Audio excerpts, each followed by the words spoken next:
What we have to do is, like we were linking with the previous activities and predecessors. So we saw two methods. What were two methods for which you can assign the work? So for that simple option, like we saw, select predecessors and link along with that.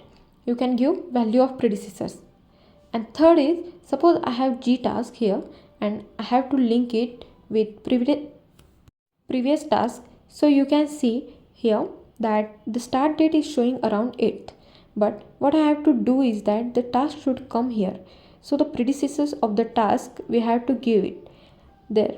So what we have to do for G's ID is 7 and we have to link it with 6th number. So here you can see an option in task information. You can see the predecessor tab in front of general. So simply what you have to do here, if you double click here, so here you have to assign the task, whatever you have to assign with the previous task. Then the task will come, and along with that, if you are seeing here that here you have start to start or finish to finish or start to finish, by default it is finish to start, and do OK, then we'll apply accordingly. Like I started it from start to start, so it is coming like this. So you can change it and see what exactly effect it has. Like I finished it from finish to finish, so it finished it will match with both. So in this way you can establish your relationship. You can see here I am showing finish to start. It will updated in regular. After that, next option is that these are three methods with which we can establish network diagram. But apart from this, if you can see here, then here is your task. You have another method for this.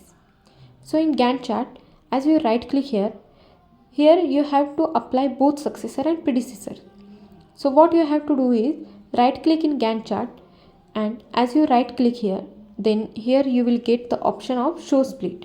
As you click on show split, then here you will get new screen opened in which you can update your predecessor and successor. So as soon as you come in show split, I have turned on show split from here. So here you can see the previous task. You have to take the task ID from here. Like when I give it to G, then it is already connected. So what we have to do now, that you have to do H along with its reference is the predecessor activity. So what you have to do here, you can put the ID directly in it, or you can select the task from here. So you have two options. Like I have selected the task here and I am selecting the G task with it, means you have to link the task with G and F, and as soon as you simply click on OK, then what will happen to you after completing both the tasks, your next task will start. So you can align it with the project, or you can directly do 6 and 7 instead of 6. So it will align with that project and it will start with that project. Or you can also take the 7th number by turning it off.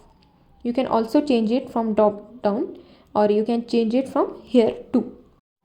Like when we were looking at the theoretical part, so we saw that it has predecessor and successor. Successor means the next one, means the next value that comes or the next one that comes, you have to update that too. So you can update that too. Here like my H value depends on I. So from here you simply go and tick J instead of I and click here. So what will happen is that it will be interconnected with that value. And what we will do with this value is that we will touch it with 7th or 8th value. So you will be seeing here in the same way that what will happen is that the value will completed this activity. Here we have given successor and here predecessor. Here I will get only one option, and with this you can connect it with the same network diagram. Next option is that we have to calculate lag between the two. How much lag is there between the two, and how much is the lead about which we talked in the previous. What is the lead and what is the lag, and we provide the lead in negative and the lag is in positive. So if you can see here, so what happens here is that you can update directly from here. For I activity, lag is 2 days.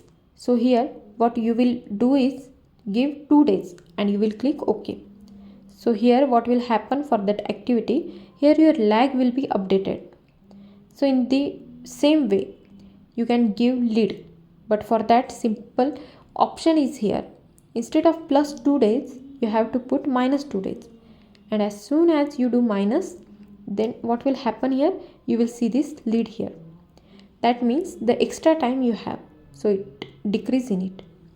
So you can put in this way, or you can put in here which is 8 finish to start. That means you have to keep it in capital. You can directly import it. 8 F2S means finish to start from 8 plus 2 days are going on here. That means 2 days lag here. So plus 2D. So here this is how your entire lag or lead is done. This is your lag and this is your lead using negative and positive symbols. You can show your lead and lag. So these were the 4 options of work relationship that we have seen so far. So you must have understood all the 4 ways. After this we will see work breakdown structure.